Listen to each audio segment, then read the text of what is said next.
नमस्कार, आप देख रहे हैं डीसी न्यूज इंडिया और मैं हूँ आपके साथ दिव्या। भारत और फ्रांस में कई क्षेत्रों में सहयोग बढ़ाया। 5 साल में व्यापार को दुगना करके 32 बिलियन पहुंचाने का लक्ष्य।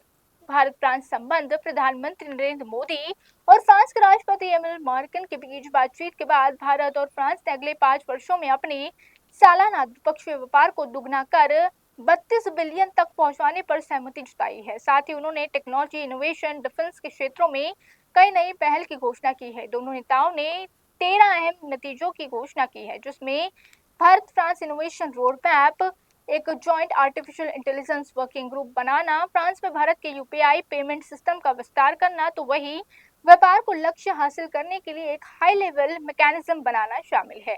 ये समझौते नीस में हुए हैं, द्विपक्षीय बातचीत के दौरान तय किए गए। पीएम मोदी फ्रांस और स्लोवाकिया में अपने एक हफ्ते के दौरे के लिए हिस्से के तौर पर नीस गए हैं। एक्स पर पोस्ट में पीएम मोदी ने कहा कि नीस में अपने दोबारा मिलकर बहुत खुशी हुई। ये पहला कदम बहुत ही फायदेमंद रहा। भारत और फ्रांस के बीच साझेदारी नई ऊंचाइयों तक छूती है। एवियन और पेरिस में मिलते ही विदेश सचिव विक्रम मिस्री ने बताया कि बातचीत में द्विपक्षीय संबंधों के सभी पहलुओं पर चर्चा की गई है, जिनमें defence, civil, nuclear energy, space, व्यापार, निवेश, टेक्नोलॉजी, इनोवेशन, शिक्षा और लोगों के बीच आपसी आदान प्रदान शामिल है।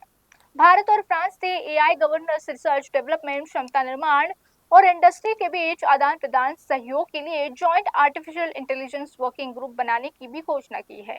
दोनों देशों में फ्रांस में भारत यूनिफाइड पेमेंट इंटरफेस के इस्तेमाल बढ़ावा का फैसला किया गया। उम्मीद है कि आने वाले दिनों में पेरिस के चार्ल्स डी गाल्स एयरपोर्ट से नीस एयरपोर्ट तक ये डिजिटल पेमेंट शुरू हो जाएगा, जिसमें भारतीय पर्यटकों, छात्रों, बिजनेस की यात्रा करने वाले और वहां रुकने वाले भारतीयों को फायदा होगा।